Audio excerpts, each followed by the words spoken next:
eu fiz uma colinha aqui pra mim. Então, meu nome é Maicira, o trabalho que eu apresentei para cá foi Experimentos Gramíneos, que é um trabalho prático, então o texto não tem muito, apesar de ser uma parte assim, da minha pesquisa do mestrado, que foi relacionado performance e cidade, eu vou falar um pouco mais de alguns aspectos que eu acho que foram importantes assim, para o texto, para a performance, em termos práticos. Assim. E trazer algumas questões que eu acho que também estão um pouco nessa, assim, aqui em Salvador, ontem a gente fez a minha performance, hoje eu ajudei a fazer a da Larissa, então estou um pouco nessa, assim, da vivência prática, assim, e algumas questões foram surgindo a partir disso, né. Então, Experimentos Gramíneos foi uma performance que eu fiz em 2006. Ela surgiu de uma motivação muito simples, assim, foi coisa bem boba, assim, uma ideia, uma imagem que era uma coisa, assim, bem... a grama que vai invadir o espaço do cimento, do concreto, na cidade, do asfalto e tal. E aí, nesse processo, eu estava no Rio de Janeiro fazendo uma outra coisa, e aí eu fui no centro e comecei a achar umas coisas, assim, umas placas de grama artificial, tem mais ou menos 20 por 20, assim. Falei, olha, é agora. E aí eu comecei a montar uma roupa com essa grama artificial, e fiz uma roupa completa, assim, de um macacão e uma máscara com essa roupa. Então, fiz uma roupa inteira com essa grama artificial. E a ideia era ficar camuflada um pouco no espaço da cidade, assim, no pequeno gramado da cidade. Ficar camuflada nessa grama e depois de algum tempo, de acordo com o que fosse rolando, movimentar e tal. E eu tinha também, eu comprei um regador verde, era tudo verde.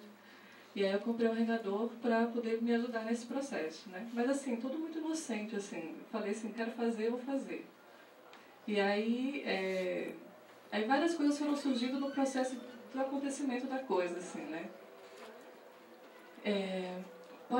Essa aqui é uma coisa que eu achei muito legal, porque todo o processo, quando eu estava construindo a roupa, eu achei uma lagarta verde. E aí eu fiquei cultivando essa lagarta verde. E toda vez que eu fazia, eu encontrava uma lagarta. Assim. E aí eu achei muito interessante essa coisa. Para entrar em estado de árvore, é preciso partir de um torpor animal de lagarta às 3 horas da tarde, no meio de agosto. Em 2 anos, a inércia e o mato vão crescer em nossa boca. Sofreremos alguma decomposição lírica até o mato sair na voz. Hoje eu desenho o cheiro das árvores. Era uma Manuel de Barros. E aí todo momento foi motivada por questões, coisas muito sutis que iam surgindo no processo, assim, né? Aí foi no Rio de Janeiro, que foi essa circunstância que eu fiquei durante um tempão, porque também tinha uma onda de me preparar, assim. Isso foi um estágio que para mim foi muito interessante, essa coisa da preparação, que envolvia desde a feitura da roupa, assim, sabe? Até esse processo de ficar aqui, porque eu fiquei nessa grama, assim, em torno de 1 hora, assim, e tomando sol mesmo, assim, sol de meio-dia, totalmente fazer um negócio 10 horas da manhã, um monte de equívocos, assim, que foram super legais pra coisa que foi acontecendo mesmo, assim, 10 horas da manhã torrando no sol, porque a grama, ela é um pouco transparente, dá pra ver minha pele, assim, sabe? Então eu fiquei lá mais ou menos 1 hora e tudo isso envolvia uma coisa muito pessoal, particular, assim, de preparação para aquele estado de entrar e virar uma grama, que era um pouco do que o Manuel de Barros falava, assim. E tinha a coisa da lagarta também, no preparo da roupa e tal, enfim. E aí eu ficava, algumas pessoas percebiam, outras não e tal, e eu ficava assim. Aí depois de algum tempo eu falei assim, não, estou a fim de movimentar, quero movimentar, e eu comecei a me movimentar. E aí saí na rua de grama andando, e o regador, assim, foi minha salvação, assim, porque inocentemente também eu estava totalmente descalço. Então, assim, imagina no Rio de Janeiro, meio-dia já quase, já estava assim, o chão estava... Ai. E aí eu usava a água para regar o meu caminho, assim, por uma questão de sobrevivência mesmo, de pisar. Então, toda a questão do pisar mesmo, assim, por conta que estava quente, já era uma movimentação meio, né, tipo assim, tinha que pisar mais às vezes assim, então tinha toda uma coisa de como pisar. E isso foi transformando todas essas circunstâncias que eu fui encontrando no processo de fazer, foi transformando a parada, assim, enormemente. E aí eu tive a maior sorte também, que lá tem um monte de floricultura, de quiosquezinho, e aí eu enchia, e não falava nada, né, assim... eu entregava o regador, a pessoa enchia pra mim, voltava.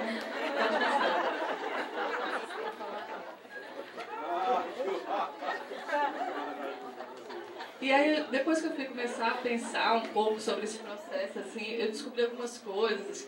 Essa coisa do deslocamento, que foi uma coisa que eu fiquei pensando um pouco sobre a coisa da performance na cidade, assim, né? A coisa do deslocamento, como ela é diferente de performance que acontece em pontos fixos, assim, né? Hoje a gente fazendo um negócio da Larissa também, quando a pessoa está parada, simplesmente parada numa posição, que estava no início do camuflado ali, tem uma coisa da sensação de meio que morte, será que está viva, será que está morta, e ao mesmo tempo quando você começa a andar, se deslocar, tem a ver um pouco, o Geudi fala no O Corpo como Objeto de Arte, ele fala um pouco sobre aquela das estátuas, né? Aquelas estátuas que a gente vê na cidade, assim, como elas ficam paradas, que elas não têm sexo, que elas não têm nada, que elas são objetos mortos, assim, que como elas são fora do tempo, assim, né? Então, assim, tinha uma coisa de estar fora do tempo mesmo, assim, do tempo das pessoas, movimento lento, às vezes está parada, simplesmente parada, ninguém sabe. E aí, ao mesmo tempo, esse estado de estar meio morto, assim, fora do tempo, o que acontecia era que as pessoas se imprimiam muito em mim, assim, sabe? Tipo assim, como eu não falava também, então as considerações das pessoas acabavam virando uma... Eu comecei a perceber isso depois, que eu fiz uma outra... Depois desse daqui, eu fiz alguns outros experimentos, e aí eu comecei a perceber como estar na rua em performance era também um processo de coautoria, assim, enorme, coletivo, assim, sabe? Teve um outro performance que eu chamei de picola, psicose colateral, porque realmente é uma psicose colateral, assim, onde as pessoas realmente constroem o processo do que é a performance, né? Chegou a um ponto que em Recife, aí depois eu fiz em Recife, pode falar. Aí, por questões de necessidade, eu tive que atravessar a rua, e aí eu fiquei durante 3 horas caminhando, 1 hora mais ou menos parada, depois 3 horas caminhando. Pode passar. Isso já é em Recife. Aí em Recife chegou um momento que eu estava caminhando e as pessoas... e eu realmente me preocupava com essa coisa da minha preparação, de estar lá naquela situação. Aí chegou um momento que as pessoas fizeram uma rodinha assim, e aí alguém simulou, um cara simulou que estava com um microfone na mão. Então, o que você acha? O que é isso aí? Então, você, o que você acha que é isso aí? Aí começa assim, entre aqueles anônimos, eu comecei a sacar isso, né? Aquelas pessoas que eram totalmente desconhecidas, anônimas, viram, assim, protagonistas de uma situação, assim. Isso para mim foi muito relevante. Como é que essas pessoas podem virar os protagonistas da ação? Quando eu sou apenas um estímulo, assim. Eu não era mais quem estava controlando a situação, de modo nenhum. Eles controlavam totalmente a situação, sabe? E aí eu fiquei naquela rodinha imbuída naquele processo, e aí de repente eu falei assim, não, agora eu já quero sair, agora eu tenho minha vontade, eu quero sair daqui. Aí eu peguei o regador e molhei um pouco o pé da pessoa, de uma mulher que estava lá. Olhei para ela e molhei o pé dela sem falar nada. Aí eu, opa, não é bem educado você molhar o pé de uma pessoa que está calçada no meio da rua, porque ela não vai ter como trocar esse calçado, né? Então eu falei, ai, fiz uma besteira. Só que aí ela me deu outro pé para molhar. Gente, eu fiquei assim, totalmente tomada, assim, eu falei, não é possível. Aí eu me senti roubada, assim, tanto é que na dissertação eu uso um termo que chama estado pirata, assim, de como você é roubado de situações cotidianas e na verdade é um processo totalmente de vias múltiplas, assim, porque eu fui roubada dessa circunstância e aí o outro chegou junto para molhar o pé dele, o outro chegou junto para molhar o pé dele e eu ficou um torpor coletivo, assim, Fiquei... E aí virou um torpor coletivo que eu falei assim, realmente não existe controle nessas circunstâncias, assim. E a gente tem... Outro termo que eu também comecei a usar foi assim, diafragma sensorial aberto, assim, aquela coisa do diafragma da câmera fotográfica, né? Tipo assim, de como você pode abrir os seus canais sensoriais, assim, para estar aberto a esse tipo de troca, assim, né? De circunstância de... A pessoa, você estimula, a outra reage, você reage a um estímulo da outra e como esse processo é... Pode passar. E aí também algumas coisas se misturavam muito, assim, o que é isso? Coisas que geralmente acontecem, muitas pessoas relatam sobre isso, assim, sobre, é um protesto, não, é uma promessa. Muitas pessoas que fazem performance da rua relatam um pouco esse tipo de consideração que as pessoas fazem. Ou relacionam a política, ou relacionam a uma coisa mais sacralizada, assim, porque... E aí eu comecei a perceber que virava um cortejo em alguma circunstância, das pessoas me seguirem, uma procissão, assim. Eu ficava assim, tem a ver o campo político com o campo do sacro mesmo, assim, da religiosidade, sabe? As pessoas estarem tão envolvidas num processo que elas se motivam aí coletivamente juntas numa manifestação, seja ela religiosa, seja ela política, né? Então, que para mim foi uma outra observação que eu passei a fazer durante esse processo de experimentações. Aí eu confesso que eu molhava um pouco, eu me molhava, aí algumas pessoas queriam que eu molhasse, algumas pessoas me molhavam. A água virou também esse canal de ligação, assim. Ali já em Buenos Aires, num encontro sobre performance política da Universidade de Nova York, pode passar. E aí Nova York, em Buenos Aires eu usava essa máscara porque estava inverno, estava assim, menos 4 graus, e aquela roupa totalmente assim. A água, para mim, diferentemente de Recife, de Rio de Janeiro, que era quente, a água esfriava, em Buenos Aires era refrescar, ela era um calor, era tão frio lá fora que a água era calor, assim. Aí tá bom, eu vou passar um videozinho, tem 10 minutos, né? E aí a gente fala um pouquinho mais disso.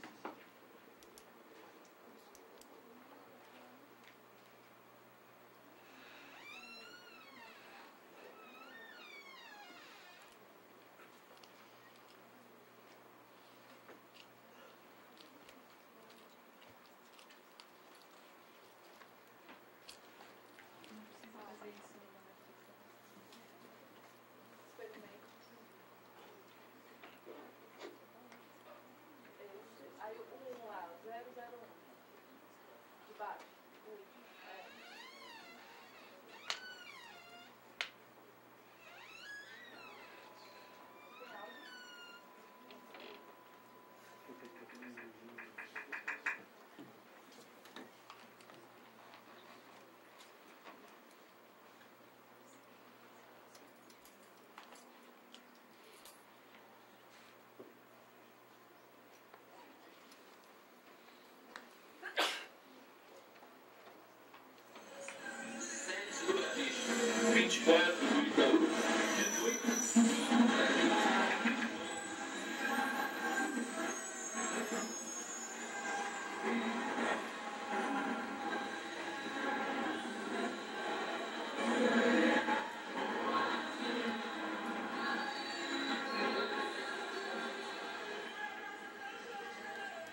Você acha que é o quê?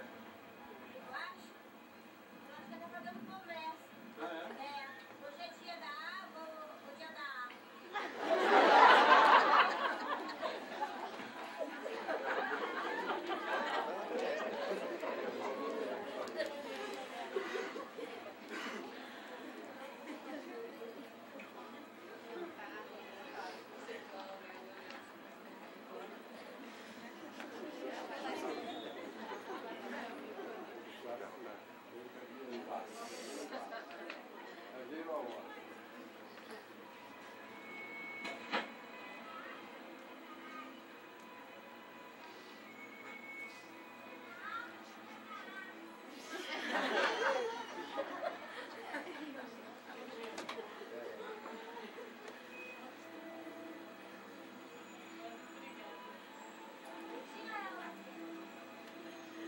O chão deve estar quente.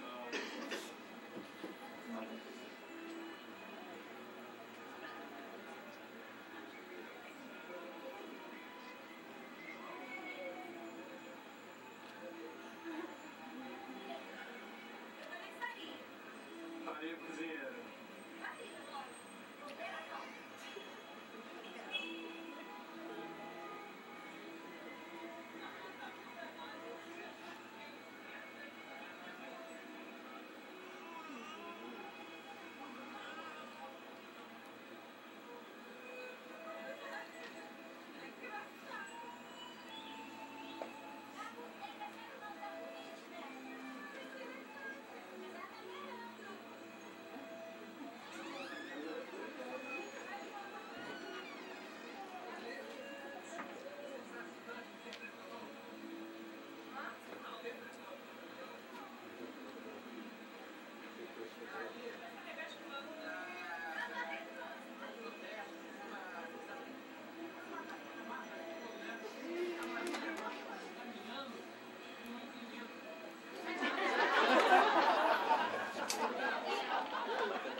tem um...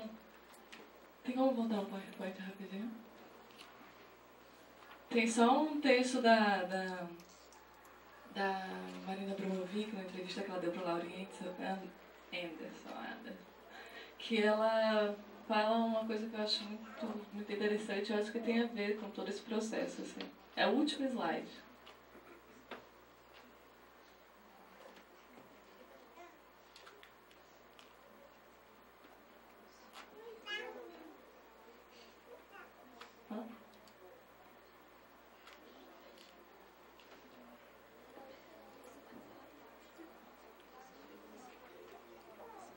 Ali é o 11, quer ver? Sobe essa barra aí. Sobe. Aí, 11. Isso. Que ela fala assim, você perguntou como era a conexão naquela performance. É uma performance que ela está fazendo, que chama Casa de Vidro, que ela fez uma galeria nos Estados Unidos, que ela ficou 12 dias lá, vivendo dentro da galeria, só bebendo água, e tinha um vidro e todas as pessoas poderiam assistir ela vivendo na galeria. Você perguntou como era a conexão naquela performance. Eu realmente olhava para as pessoas na galeria. Para mim, os olhos são uma porta para algo mais. E o que quer que esteja acontecendo em suas vidas, eu percebo. Você não pode imaginar o quanto chorei naquela performance. Essa tristeza vem porque eles projetam a sua própria tristeza em mim e eu a reflito de volta. E eu choro da forma mais triste para que eles se sintam livres. É isso. Obrigada.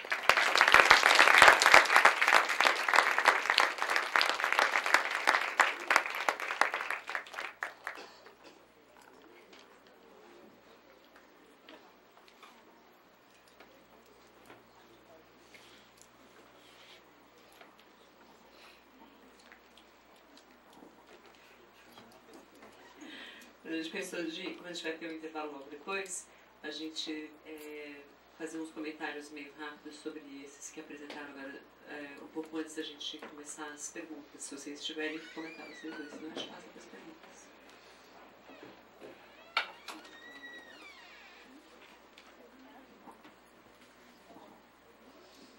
Sou eu que falo? Eu falo.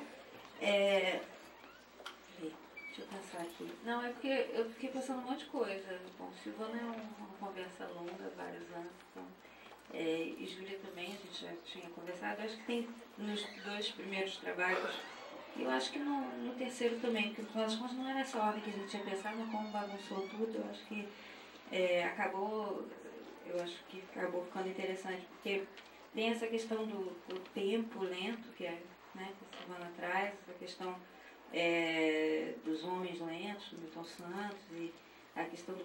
Aí eu fiquei pensando, quando você falou do Cronópolis, eu fiquei pensando num Cairópolis ou um Aionópolis, a gente pensar nessa outra possibilidade de cidade com tempo lento, né, o que seria isso.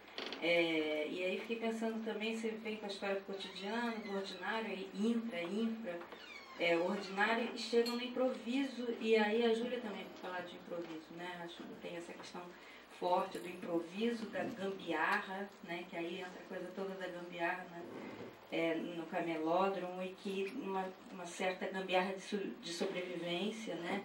Que tem tudo a ver com esse devir grama, devir mato aí da Maicília, que também, de uma certa forma, quando a gente pensa na erva daninha que nasce no meio do asfalto, é uma gambiarra de sobrevivência, né, da própria erva. Tanto é que as ervas daninhas são, elas aparecem ali, o jardineiro, a primeira coisa que faz é tirar fora, arrancar fora, porque ela está atrapalhando a paisagem, né, da ordem e tal. Então eu fiquei pensando nisso tudo. Eu não tenho pergunta exatamente, mas eu acho que vocês podiam falar antes de passar para as outras pessoas, pensar nessa questão do improviso, desse devir mato aí, essa da gambiarra de sobrevivência, que eu acho que perpassa as 3 apresentações.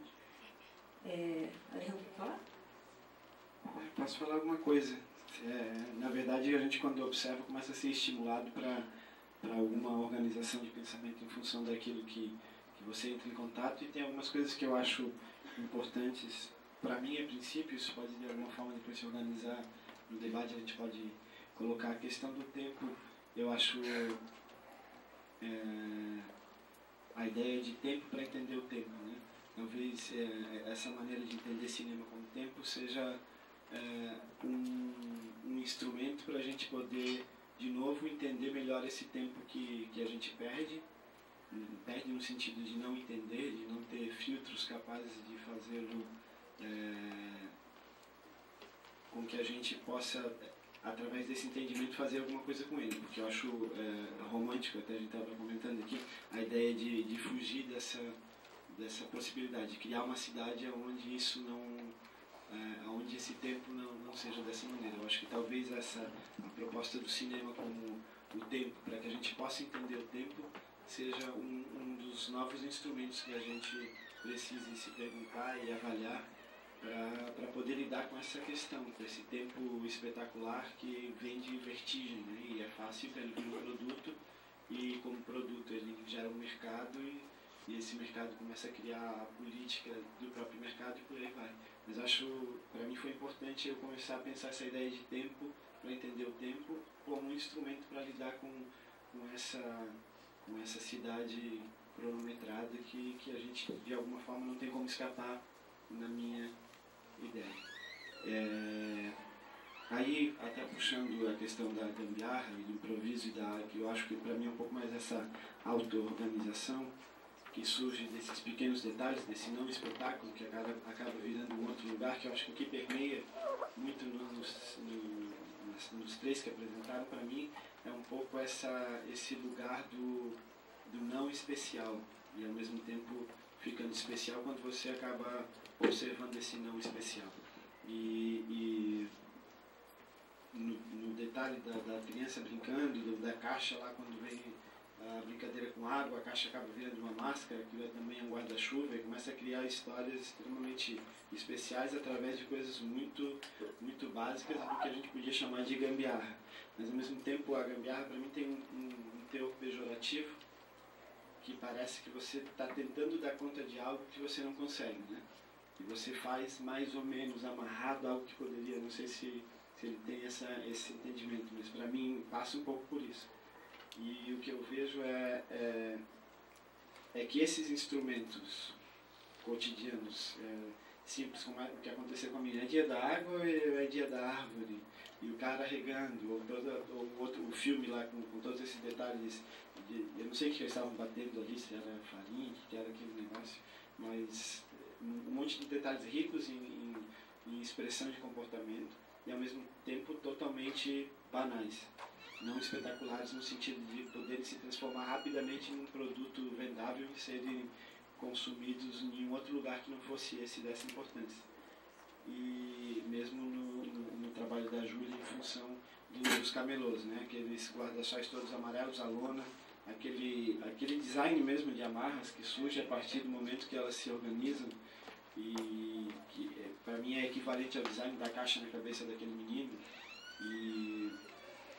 ou do tipo de manifestação que a performance da Maisília começa a provocar, porque para mim no início a preocupação vai ser pegadinha ou não vai? Tipo, a ideia de performance como pegadinha me incomoda. Então, mas na hora que ela se desenvolve desse jeito, que você consegue organizar essa informação em outro lugar, ela vai muito além dessa possibilidade de pegadinha, que óbvio que qualquer um se vestir de urso amarelo, de grama, ou de elefante, ou do que for, vai causar uma certa manifestação em função que é algo que sai do cotidiano e chama aquela atenção. Mas a maneira como você começou a propor, até a maneira como o seu corpo começou a descobrir esse tipo de deslocamento, a água que surge, de novo, como uma tentativa de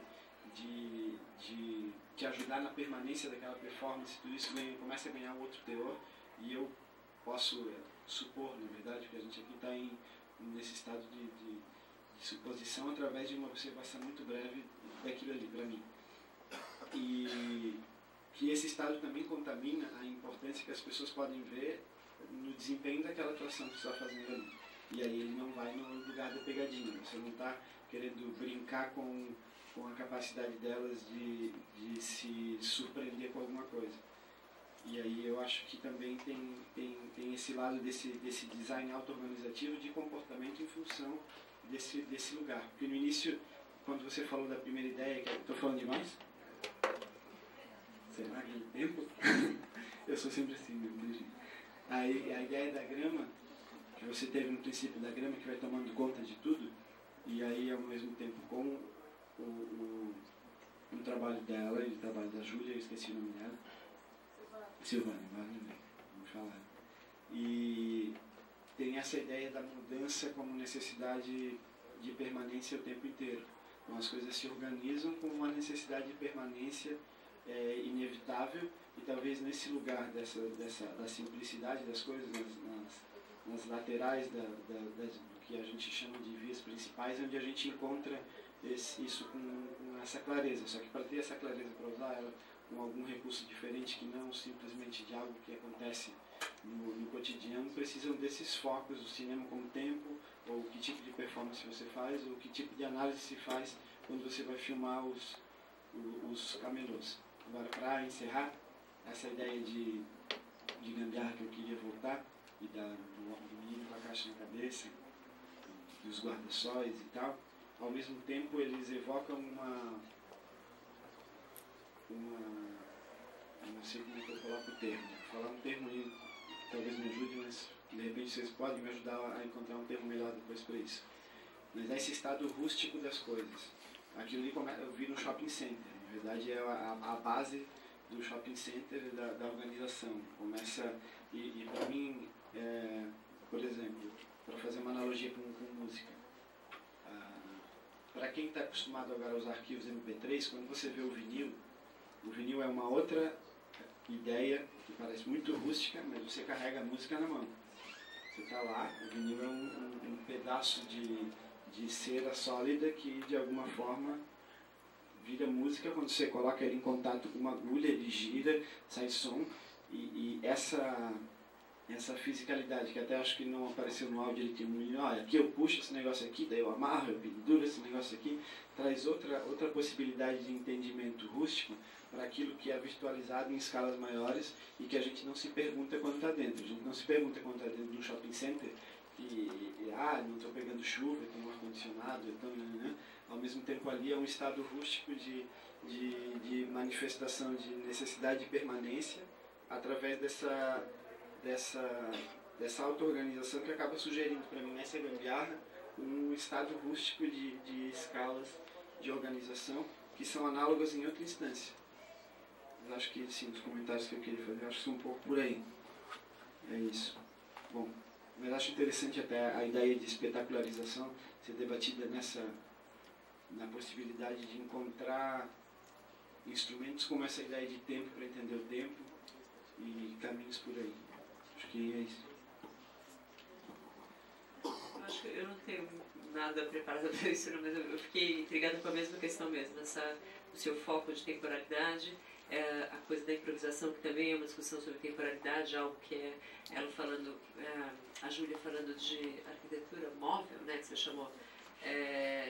E é impressionante quando você vê a versão completa aí do seu filme, que a gente viu no cinema no primeiro dia, é impressionante ver o tempo que demora para eles montarem o circo, né? Para montar aquilo tudo todo santo dia, para montar e desmontar. É tanto tempo que você fala, nossa, será que vale a pena? O cara trabalha tanto tempo para montar aquilo, para depois ficar ali, e aquilo é tão rápido, depois começa a montar tudo, desmontar tudo. É tanta coisa, é tanto trabalho física mesmo, isso que o Ariana está falando, que eu acho que essa discussão do tempo é bastante curiosa. Ela é imóvel, ela chamávamos também de arquitetura efêmera, sei lá, mas essa efemeridade em nome de uma durabilidade longuíssima, né? Porque todos estão lá, não sei quantos, são gerações e gerações. Né? O pai que passou por vida tem pai, filho e neto, né? As coisas de cigano mesmo, uma coisa meio que essas gerações de famílias mesmo, assim, seguidas ali.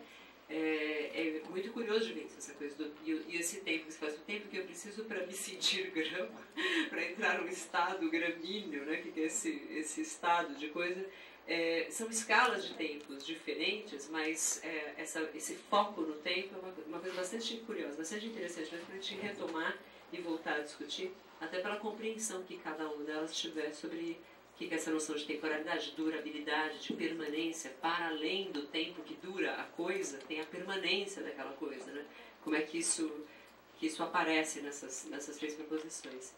eu sugeri que a gente tomasse um café pensando sobre essas coisas, mas voltasse para a gente fazer o nosso debate sobre isso e incorporar as outras duas apresentações. Oi? Então, vamos fazer debate então. Todo mundo.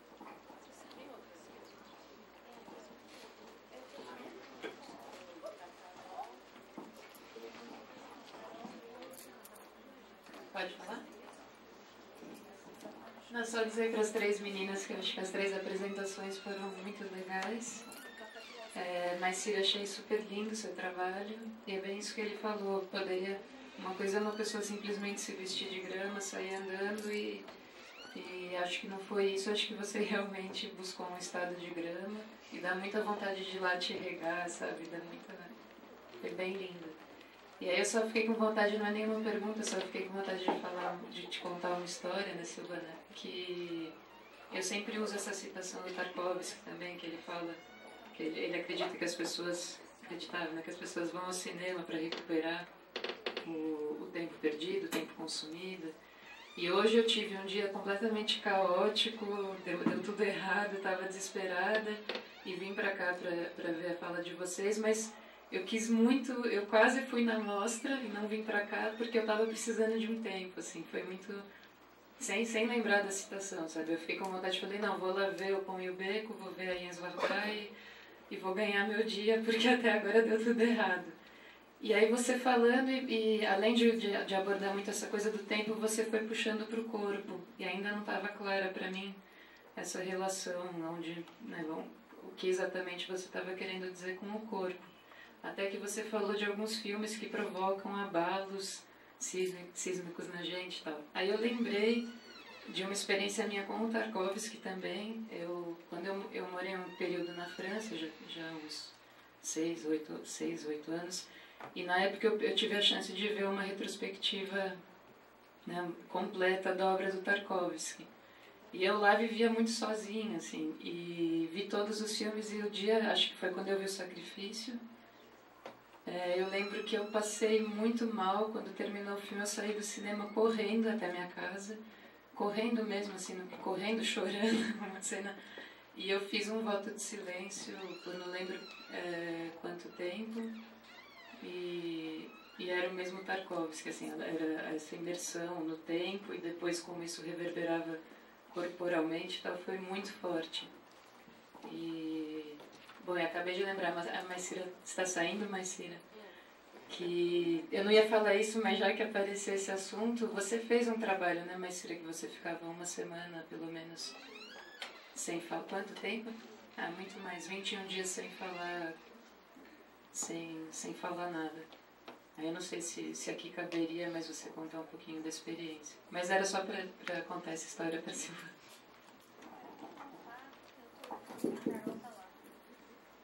Bom, meu nome é Carolina, eu sou de Belo Horizonte e defendi agora o mestrado aqui no programa de arquitetura. E, bom, ontem apareceu uma colocação que seria o corpo de confrontação, né, quando falaram de uma intervenção na praça no Rio de Janeiro. E já conversando com a Maicira, a gente chegou no estado de corpo, né, que para mim, ainda depois, né, da citação que ela colocou da Abramovic,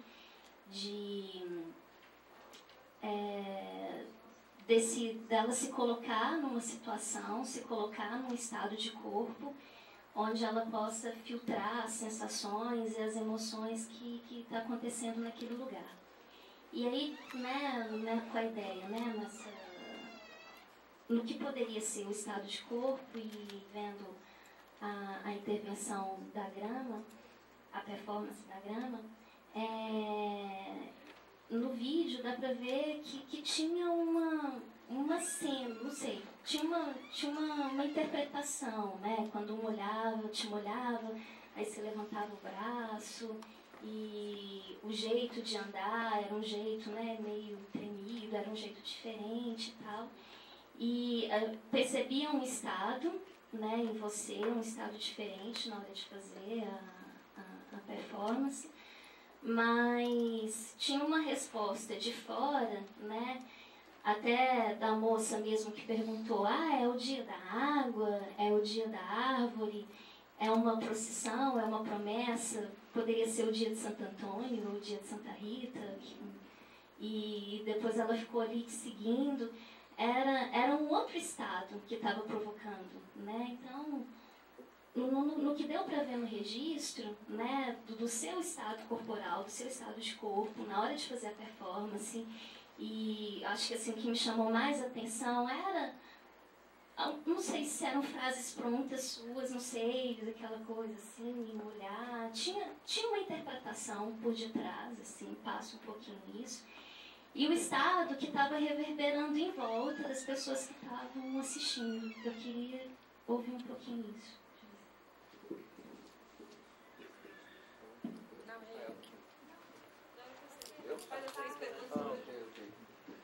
Olha, eu estava me controlando para não falar. Oi? Está desligado?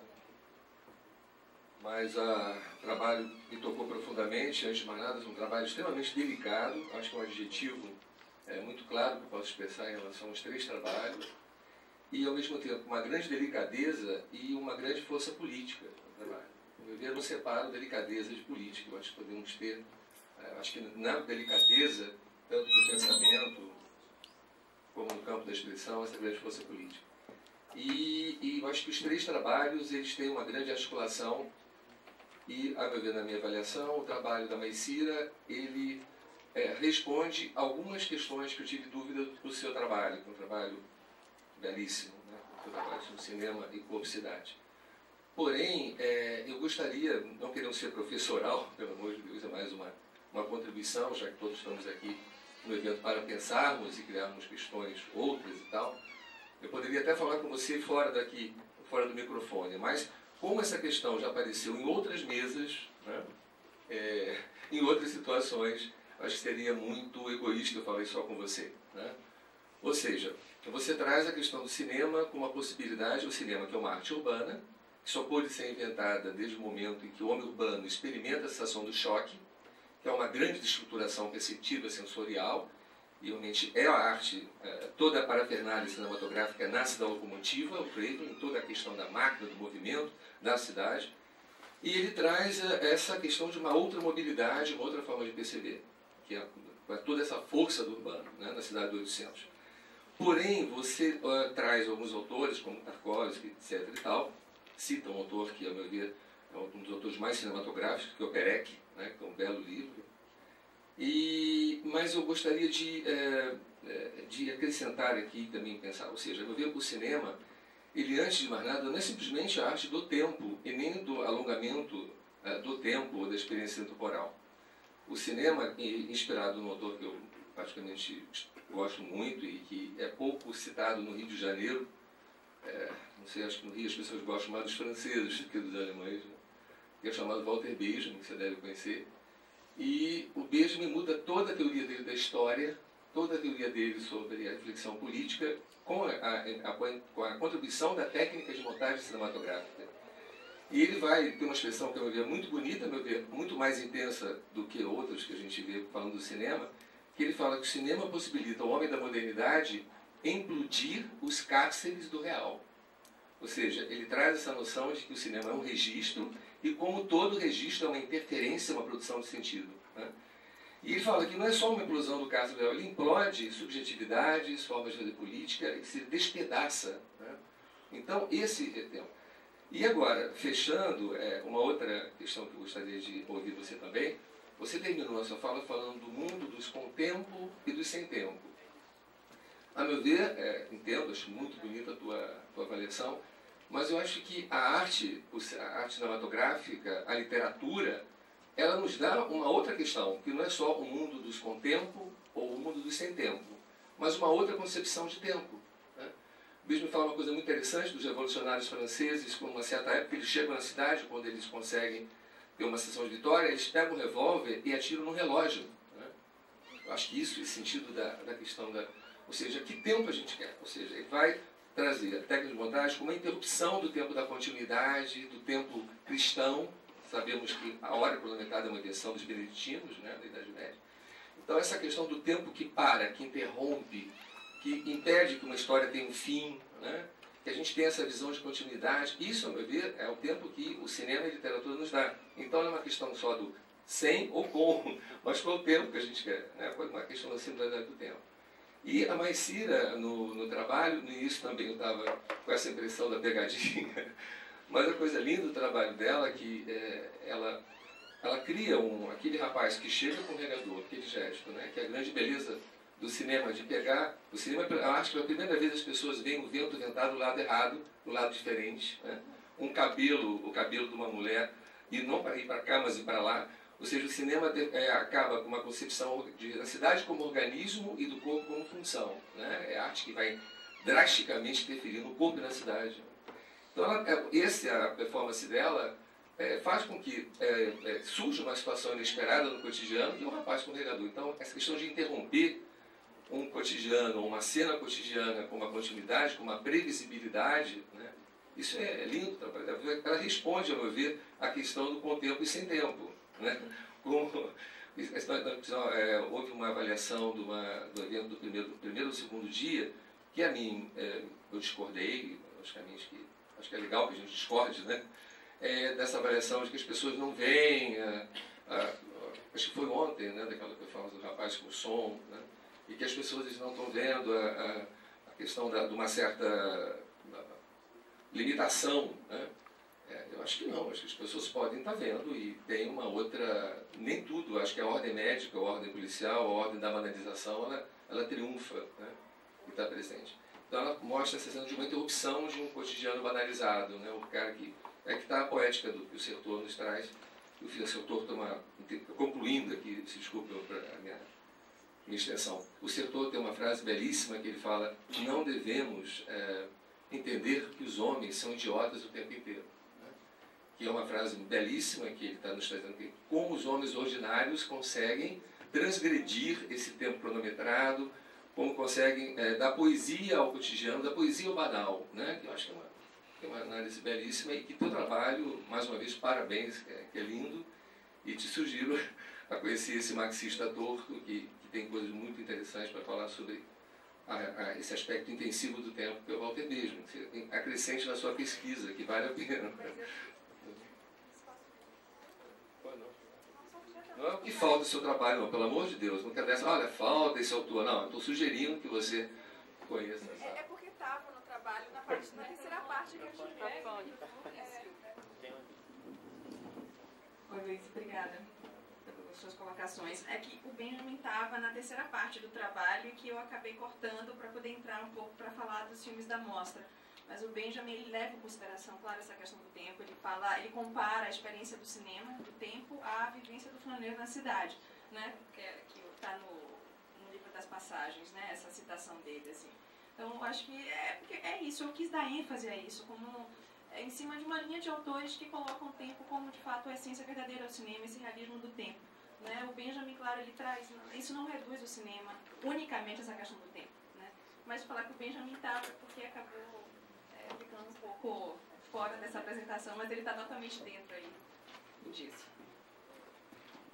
Eu queria juntar mais dois autores, aos que já foram ventilados aqui, o Benjamin e o Manuel de Barros. Eu iria sugerir, para talvez enriquecer um pouco mais, dois autores, um é o Baudelaire, das Flores do Mal, e outro é o Rubem Fonseca, da Pequenas Criaturas, né?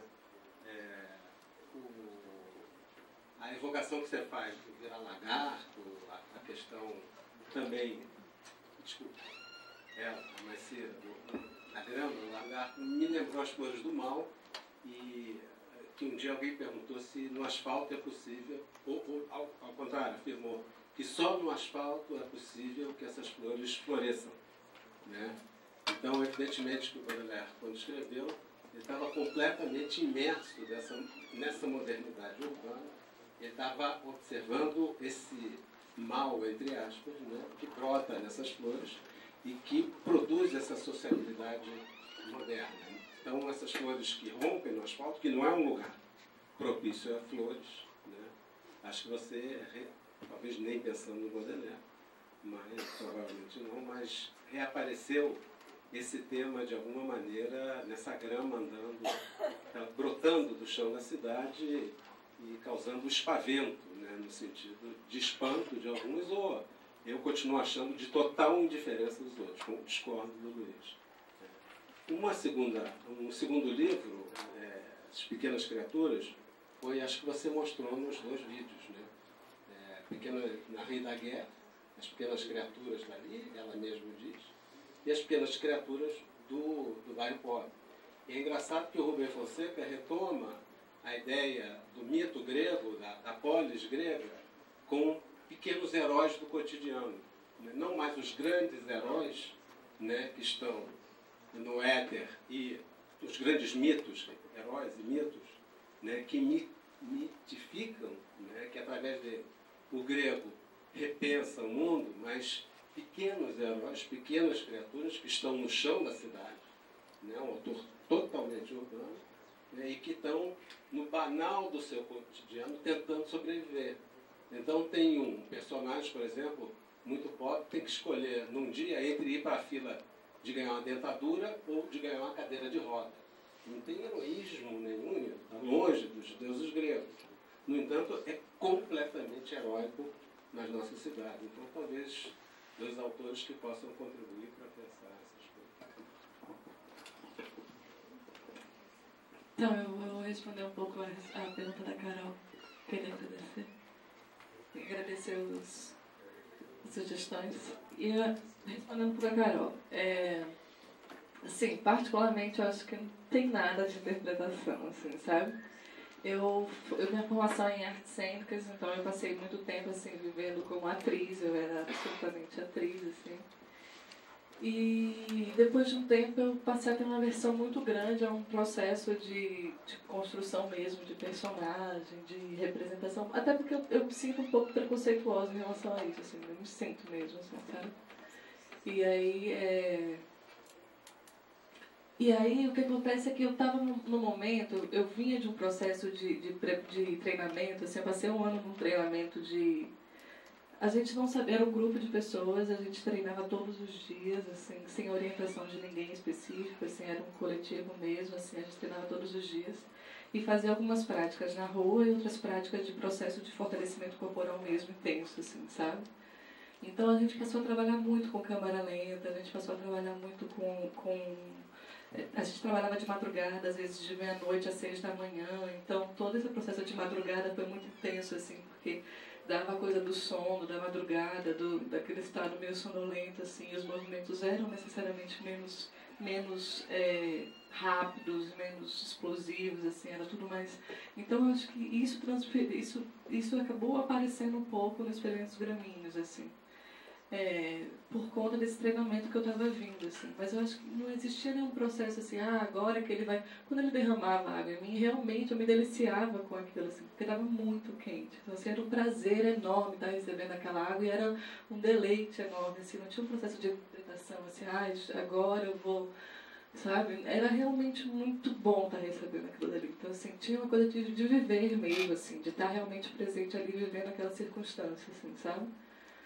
E também tem um outro fator que eu acho que é mais físico mesmo, assim, a roupa, ela não me deixava juntar muitas pernas mesmo, assim, então tinha a coisa do chão estar quente, eu tinha que estar pisando para as bordas mais grossas do pé, assim, senão estava me queimando, pisei num cigarro, então tinha umas coisas assim, bem materiais e físicas, assim, que me exigiam estar andando de um certo modo, e isso tudo foi me movimentando, assim, sabe?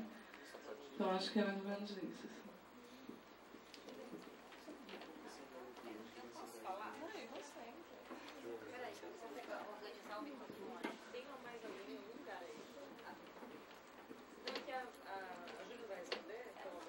Eu não sei falar, não falou nada. Não é gambiarra, nada. Não improviso, nada. Não tem improvisar nada.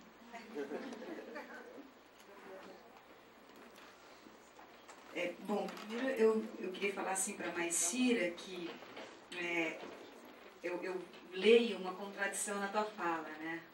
Do ponto de vista do ator, da interpretação, enfim. Talvez o que você tenha desprezado no trabalho seja aquela representação figurativa de construção de personagem. né? Porque na sequência você já falou, eu fiquei um ano treinando, né? Mas era o treinamento corporal. Então, mas o treinamento corporal é justamente, né, um processo de construção sempre desse corpo criativo, né? E é isso que quando é uma construção de um corpo em arte. Ele pode não estar mimetizando nada, mas é a construção de um corpo em arte. Então, esse corpo é que vai para a rua, né? Quando você vai para a rua com esse corpo, né? E como você mesmo disse, completamente livre, porque esse corpo também constrói liberdade, esse treinamento constrói liberdade no ator, é que você então se despoja para sentir aquela água, né? Porque aí o teu corpo está livre. E é isso que é um corpo, do meu ponto de vista, um corpo em arte, né? E aí até pegando a fala ali do Luiz, junto com a daquele outro moço que não sei o nome, eu, na verdade, quando comentei do contracorpo, eu quis concordar com o que você está dizendo, viu, Luiz? Eu acho, eu estou falando da experiência, eu estou muitos anos na rua, eu não acho a rua cega e surda, né? Quando você passa a conviver muito com a rua, é muito pelo contrário. Às vezes eu acho que quem está cego e surdo é o artista, né? Então, eu estou falando um pouco isso, né, mais com a propriedade da minha experiência pessoal. Porque aí tu começa a ver o camelô, aí tu começa a ver, entende? Começa a compreender esses processos da rua e que estão no cotidiano, que estão nas pequenas coisas, né, que é completamente vivo e é completamente absorvente também, muitas vezes, do que o artista vai levar, né? Então, a rua tem uma sensibilidade muito própria e muito interessante do artista investigar. Não, eu só queria complementar alguma coisa, já que ela deu a deixa, que eu acho que os 3 trabalhos têm uma coisa interessante de mostrar, que é exatamente isso. Quando eu estava brincando com a história do Cairópolis, ou desse Arinópolis, ou seja, essa cidade do tempo lento, não é pensar, eu estou respondendo a Leandro, não é pensar uma outra cidade do tempo lento, não, essa cidade está aí, né? Essa Cronópolis que todo mundo fala, mas dentro dessa tem a outra. A questão é, de fato, perceber a outra, né? Que está nessa ordinária, cotidiano, etc. Então, eu acho que é isso um pouco que a gente está falando, e eu acho que é disso que a gente está falando desde o primeiro dia, na verdade. Aí a Margarete vai falar. A gente tem que fazer uma pausa, a gente pode... Vai. E Marcília quer responder. Eu só queria dizer que, realmente, eu acho que talvez eu tenha me expressado mal, mas não é no sentido do corpo criativo, não, que eu acho que essa é a busca mesmo, assim. É no sentido que eu falei, assim, da construção do personagem, do papel, é nesse sentido, entende? Foi.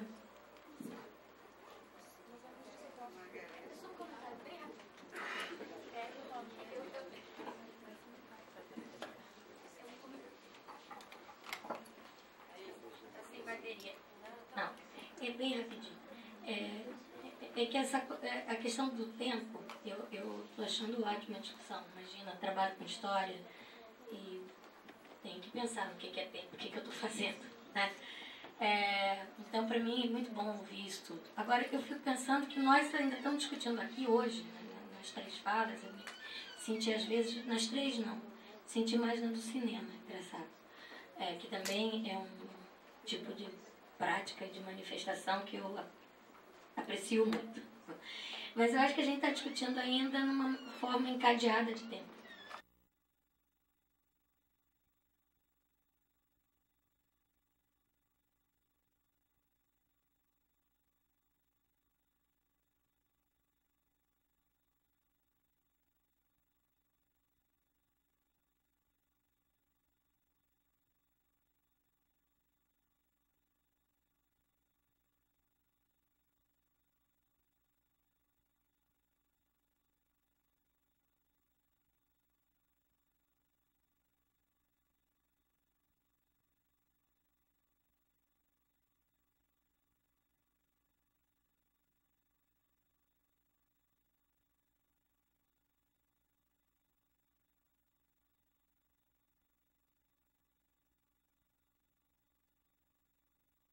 Meu corpo é lento, meu corpo tem diversos ritmos, não tem essa cidade dos homens lentos, cidade dos homens, entendeu? É muito mais, o problema para nós é que é muito mais complicado, né?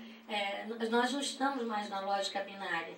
Ser ou não ser, ser ser e ser, essa é a questão, entendeu? E além do mais é isso, o avesso, do avesso, do avesso, do avesso, do avesso. Então, isso aqui eu estou falando para a gente pensar mesmo coletivamente, né? Desconstruir. Tem uma outra coisa da Varda também, da Agnes Varda, que a gente tem que, quando eu falo de historicidade, né, tem coisas que ela está enunciando ali, mas que justamente a gente já está, nós estamos vivendo isso corporeamente, um frenesi de uma outra natureza, entendeu? A Rua da Guerra, ou mesmo o In the Street que você passou, é uma rua de uma corporeidade que ainda menos tanta simultaneidade como a gente tem agora, entendeu? Não sei se eu estou conseguindo fazer entender. De qualquer maneira, os homens rápidos, eu acho que ainda é muito binário. Quando eu achar minhas anotações da Agnes Varda, depois a gente comenta no café. Desculpe, falei demais. Pedi desculpa. Margarete, de forma alguma eu estou colocando de uma forma binária isso. Eu acho que empreendemos diferentes velocidades e lentidões, né, ao longo do dia. Eu acho que esse tempo lento é um tempo raro, só isso. Então a gente tem que dar mais espaço para esse tempo dentro da pluritemporalidade da nossa vida, assim, várias ao longo do dia, ao longo de uma existência. De forma alguma, e se passa de um a outro de uma forma também, às vezes, sabe, não é separado. Eles não é eu não sou lenta nem rápida, eu passo por velocidades rápidas, velocidades lentas, e eu acho que é por aí. Acontece que para mim essa experiência de uma... Eu lembro do Paulo Leminski, uma letradora elegante, né? Quando ele fala, esse homem lento, talvez seja um homem dolorido também, ele fala, chegando mais atrasado, ele anda mais adiante. Quer dizer, é uma forma de andar que não necessariamente tem que ser a única forma de andar, mas eu acho que é um tipo de experiência, sim, para mim, extremamente necessário, né? É só isso, assim. Então, de forma alguma o pensamento foi por esse binarismo aí, tá? É só uma questão de uma ênfase mesmo a um tipo de movimento, a uma natureza de movimento. Tá? A questão da Varda, esse filme é de 75, a Rua da Guerra ela filmou 25 anos depois, está completamente diferente, eu não mostrei aqui, mas justamente ela quer acompanhar esse processo, quer dizer, não, assim, sei lá, a sua fala tendeu um pouco a uma certa nostalgia, mas não é aquilo ali. Eu acredito que existem, claro, não ruas iguais. A Rua da Guerra é uma rua, inclusive, muito particular de Paris, né? Então eu acho que... Mas In the Street eu acho que tá aí. Se você for ver imagens, talvez, imagens de favela hoje, tem coisas que têm formas muito próximas, diferentes, claro, porque não há uma repetição do mesmo, mas tem uma proximidade entre a Rua da Guerra, entre o Harlem dos anos 40, entre a Rocinha de 77, captada pelo Sérgio Pel, tá? Entre um pouco algumas imagens lá da Maré. Então eu acho que tem coisas que a gente pode ver que se repetem nesses espaços, e é um pouco isso. Eu acho que nisso é válido mostrar um filme dos anos 40, um filme dos anos 20, e ver aonde se diferencia em cada momento, cada um deles, mas existe algo de uma apropriação do espaço da rua, de uma vivência de uma heterogeneidade, de uma diversidade, uma variação de comportamentos, enfim. Eu acho que essa liberdade de apropriação de uso, que eu acho que isso se repete nesses lugares, e não importa muito aí. Acho que talvez um momento importa de um lado, mas por outro também não importa, ver que isso é de uma natureza que se manifesta em lugares diferentes, em tempos diferentes, enfim. É um pouco isso.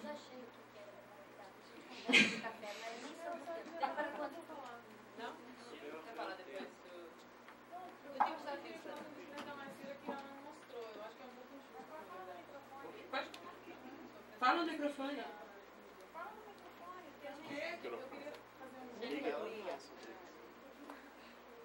Vou fazer um comentário sobre o trabalho da Marcília, que ela ficou 21 dias sem falar. Que eu acho meio maluco falar disso aqui, mas eu acho que é interessante porque problematiza algumas questões que eu acho que estão nos experimentos gramíneos. Eu acho que talvez a gente fale um pouco amanhã no Troca de Segredos que a gente está fazendo aqui. Que de que forma a performação do artista, da pessoa, não sei, problematiza a participação do outro. Assim, que eu tive com a Marcília nessa experiência dela de ficar 21 dias sem falar. Não foi uma experiência de espaço urbano, não foi uma experiência de espaço público, foi uma experiência numa ecovila, uma experiência no meio do mato, assim, tinha várias pessoas numa residência que a gente organizou e tal, a Marcília estava lá, a proposta dela era ficar 21 dias sem falar. ou seja, ela não tinha nenhuma vestimenta especial, não tinha nenhum repertório, eu acho, de lições para fazer, mas ela teve que, né, de repente, óbvio, acho que a Marcia tem que falar isso, do meu ponto de vista, ao estar próxima dela nessa experiência, inventar gestos para conseguir se comunicar, porque nenhum de nós também falava língua de surdo-mudo, então era impossível a gente usar essa linguagem para se comunicar. E aí solicitava que a gente também conseguisse inventar gestos para se comunicar. E isso foi uma coisa muito forte, porque, claro, demarcava movimentos de silêncio absoluto entre nós e ela, porque a gente era um monte de gente falando com a liberdade total e ela tinha se colocado essa personagem, não sei se é uma personagem, mas é ela mesma, né, que é a mudinha, né, completamente quieta, assim. E foi muito forte porque, claro, solicitava que todos nós inventássemos uma linguagem. Nesse sentido, existe uma quebra desse passante não passante, que vê que não vê, da cidade que é cinza ou não, sabe? Eu acho que é uma experiência riquíssima, porque eu vendo, assim, que eu sei que ela fez isso depois dos experimentos feministas, tá? Acho que tem um crescimento da construção dessa experiência entre o artista e aquele que é o não participador, né? Aquele que partilha da construção dessa linguagem. E aí eu acho que sim, consegue se despir de qualquer interpretação, de qualquer ideia de representação, que é uma coisa que se constrói ali entre essas pessoas. Né? E foi absolutamente difícil, eu acho, assim, para ela e para a gente, assim, foi muito difícil. Acho que a gente também só não curioso dela também não tocou, porque o que ela trouxe para a discussão foi experimentos piramídeos, não foi essa discussão, mas a gente pode incorporar, né, continuar a discussão a partir disso. A gente vai sair para um café, que a gente está super atrasado, mas eu queria só fazer um aviso para todos vocês. Todo mundo que é participante do evento e tem, portanto, seu nome lá na lista, aquela coisa, procurar as meninas que estão ali na frente com as camisetinhas amarelas, que elas estão com uma listinha e elas vão entregar para vocês os convites para a festa. Então você se identifica e recebe o convite para a festa amanhã, depois do espetáculo do Alejandro, tá bom? Então depois do café a gente volta a conversar. O chão nas cidades é uma intervenção urbana que, ao colocar corpos deitados em espaços estratégicos e de grande circulação, provoca uma ruptura de ritmo e dinâmica no cotidiano da cidade. A ação principal evita qualquer tipo de representação plástica, teatral ou coreográfica. Consiste no simples ato de se deitar no chão da cidade e, dessa forma, estabelecer um jogo entre o estado inusitado do performer e do passante. Os agentes da performance vestem-se com a população do local e exercitam a sua disponibilidade em não atuar. Agem como pontes ou catalisadores do impacto gerado por seu gesto, deixando vir à tona os inúmeros desdobramentos espontâneos desencadeados pelos passantes.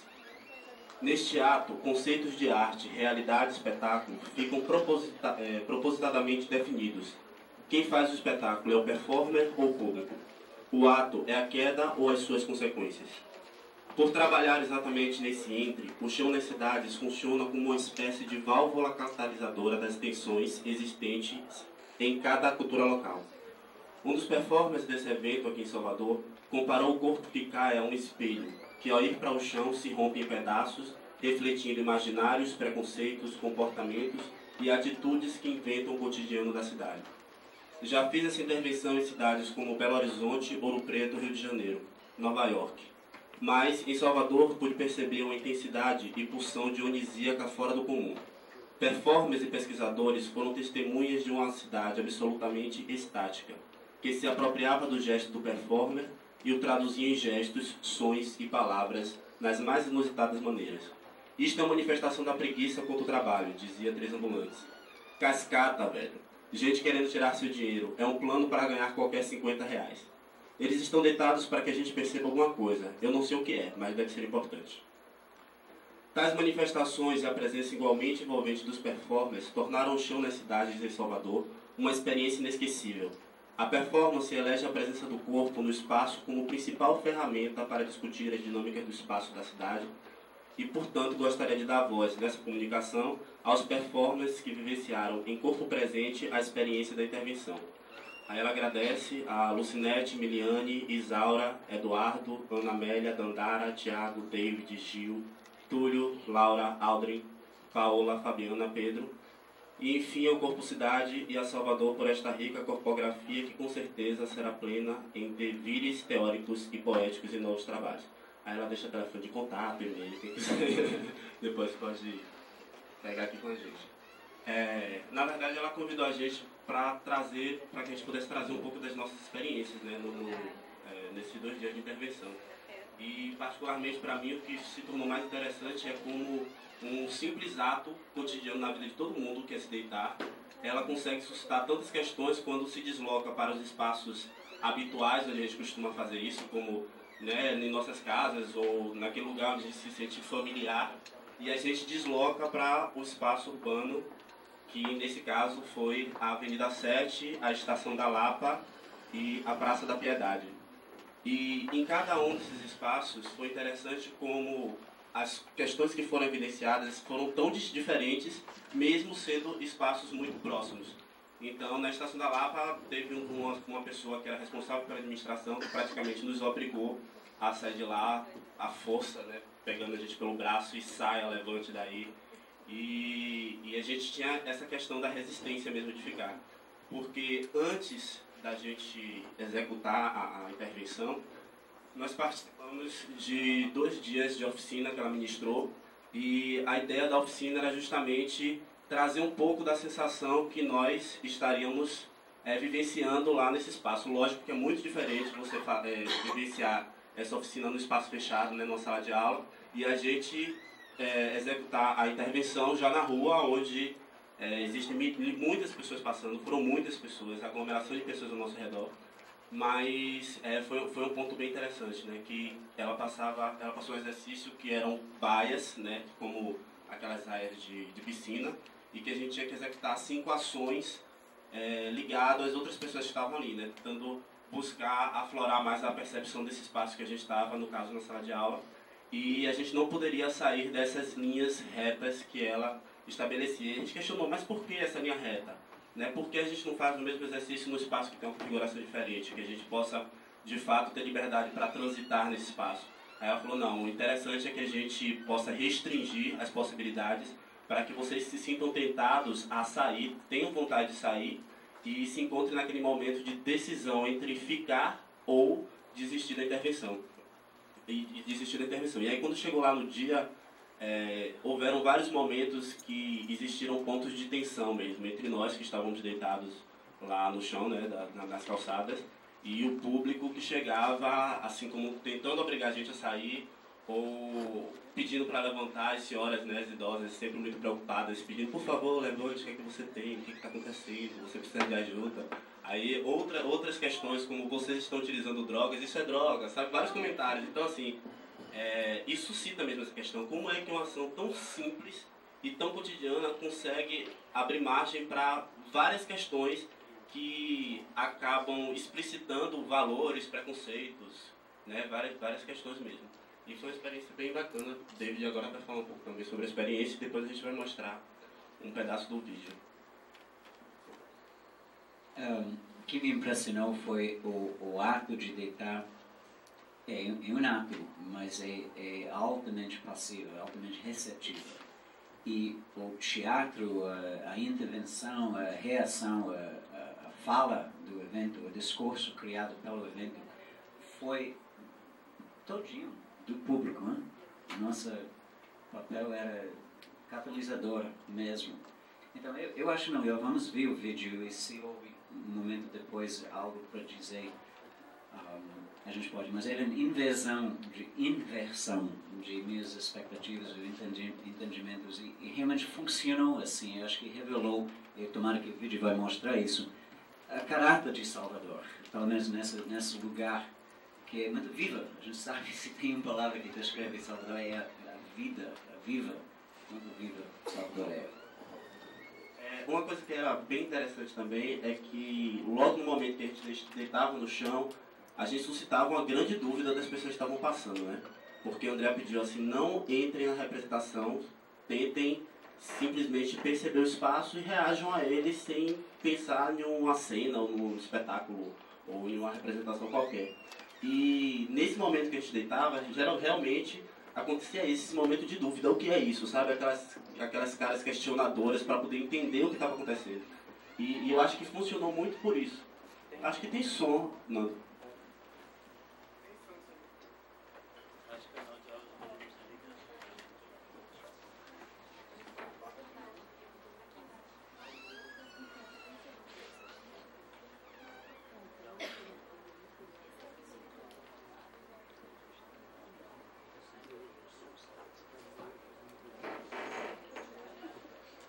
engraçado na situação que aconteceu com o Isara, que passou um pouco.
lugar que a gente fez a intervenção é na Avenida 7, né, que fica entre a Praça do Campo Grande e a Praça da Piedade.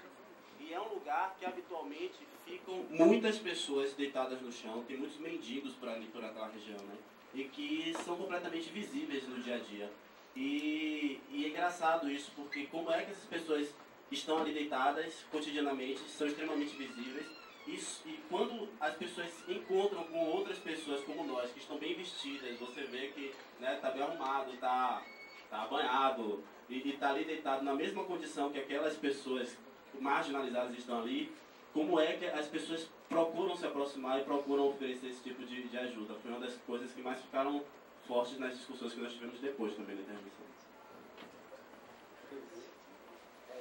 Tinha questão também que... posso falar? Fica à vontade. Lucinete estava presente conosco e estava deitado na mesma hora de Andrea, Lucinete e Ana Amélia. E Lucinete, que chamou menos atenção, as pessoas aceitavam que uma negra pode cair na calçada. Tinha duas policiais, mais ou menos 20 metros dela, conversando para 20 minutos. Ela deitada neles.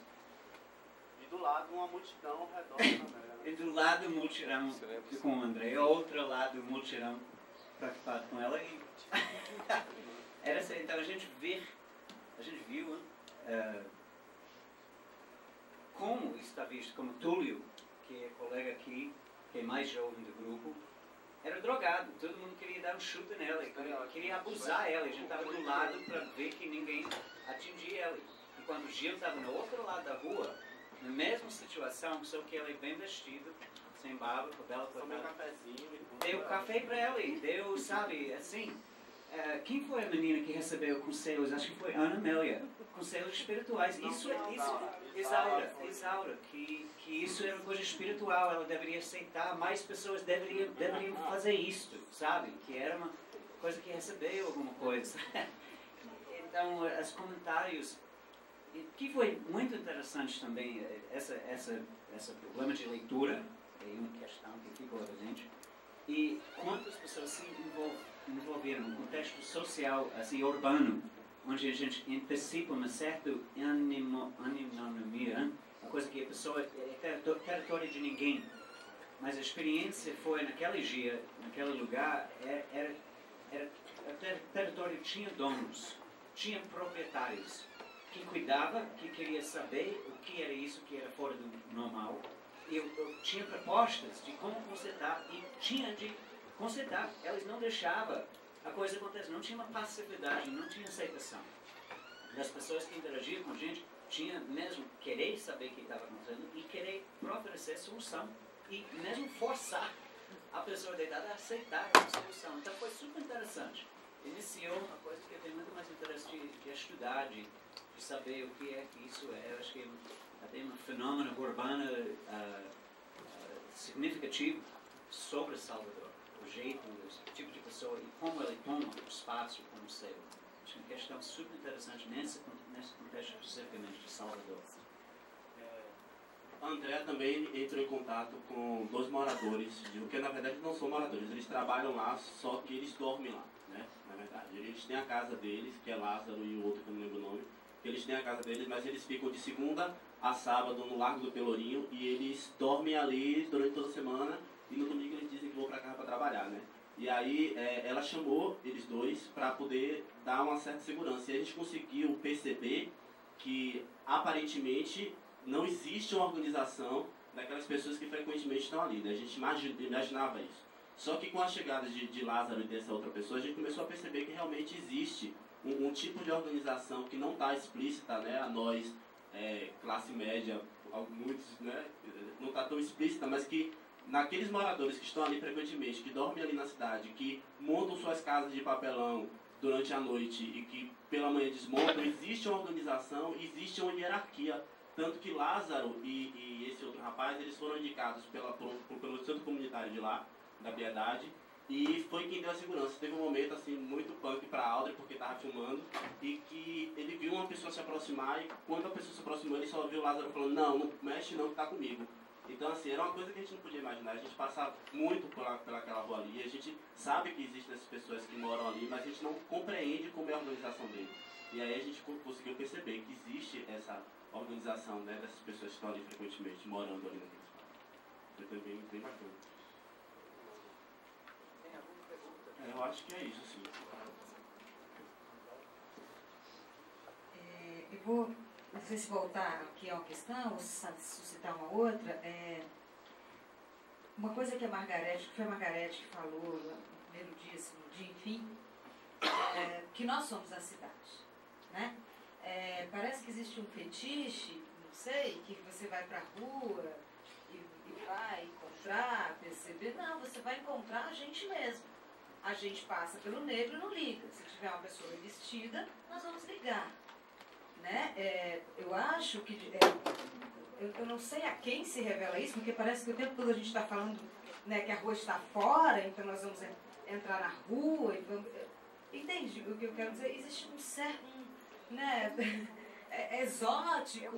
Não, as pessoas... Qualquer um aqui que deita na rua, se você deitar na rua, vai passar alguém, vai perguntar se você estiver bem vestido, se você está passando mal.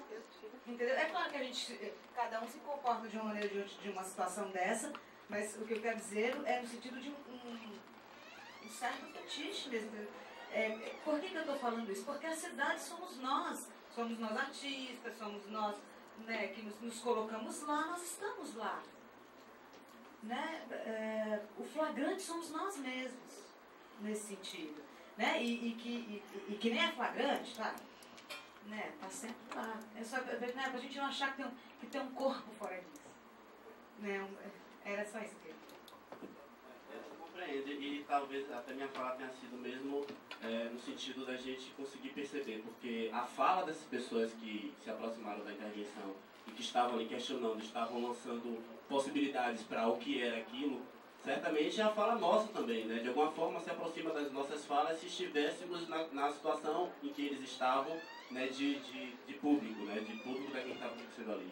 E a cidade somos nós, mas em instâncias distintas elas se organizam de formas diferentes. É diferente nós, né, que estamos aqui dentro da universidade, discutindo a questão do corpo na cidade, e que se difere muito dessas pessoas que estão lá, morando lá, né, que fazem daquela organização, daquele sistema ali, o meio de sobrevivência deles. Assim. É muito diferente. Lógico que as coisas estão assim, imbricadas, interferem, tudo se interfere nas suas instâncias, mas eu acho que a gente consegue perceber mais, apreciar mais.